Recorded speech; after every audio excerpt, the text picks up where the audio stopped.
Shedeur Sanders takes high road after NFL draft plunge. His response: gratitude when the slide was over, after he received the real call that he was finally selected in the NFL draft on day 3. Shedeur Sanders took a plunge. How fitting. Sanders, chosen by the Cleveland Browns with the 6th pick of the 5th round on Saturday, 144th overall, dove into the swimming pool at his famous father's house after experiencing the most dramatic plunge in NFL draft history. "I'm extremely grateful for the opportunity throughout everything," the former Colorado quarterback said during a conference call with the Cleveland media. "I don't ever focus on the negative or even think about the negative because the positive happened so fast." So there.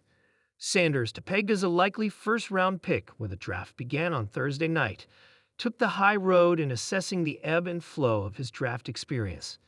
If he is bitter about tumbling so far in the draft and igniting so much debate to dominate the coverage of the event, as quarterbacks including Jackson Dart, Tyler Show, and Jalen Milroe were picked ahead of him, he certainly didn't put out that vibe. Instead, he exhibited a glimpse of just how equipped he may be to handle adversity, with more likely coming as he tries to make it in the NFL. "Nothing really affected me the last couple of days," Sanders insisted. "It's just understanding faith and that God really has me." Even the shameful prank phone call that he received during the draft from some kid pretending to be New Orleans Saints GM Mickey Loomis, with word that he was on the verge of being selected, seemed to roll off Sanders. "Of course, I felt like it was a childish act," he said.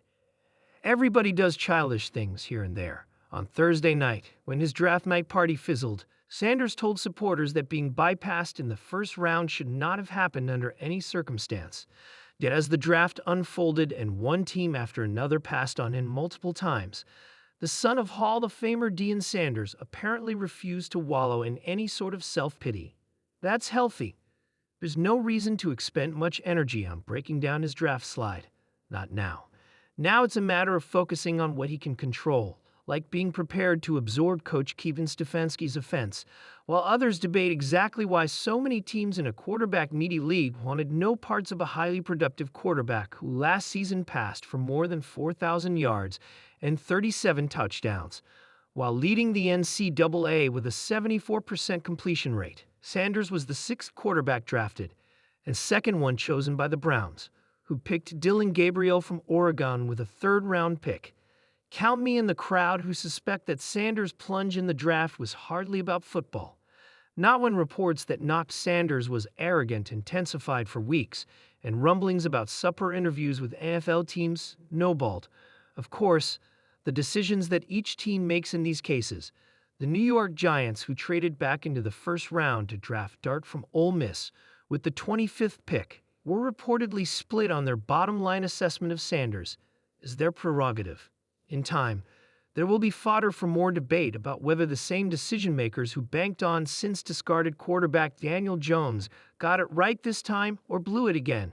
We'll see. Still, the arrogant narrative was particularly sensitive as it raised legitimate questions, especially on social media, about culture and race. Baker Mayfield, who has sparkled in his revival with the Tampa Bay Buccaneers, wasn't too arrogant that it prevented the Browns from choosing him. No.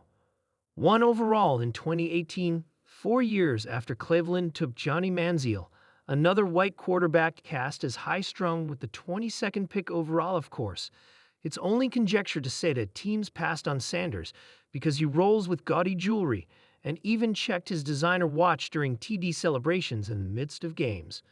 No, Sanders doesn't have any off-the-field conduct issues that NFL teams so often overlook or justify when it comes to certain talents, black or white. I'm not buying the theory that Shedeur's slide was somehow part of a collective effort to send a message to Dan. And in a league with increasing media exposure, and with Hard Knocks shows part of the landscape with cameras behind the scenes, the theory that Sanders would generate too much attention as a backup quarterback doesn't wash either.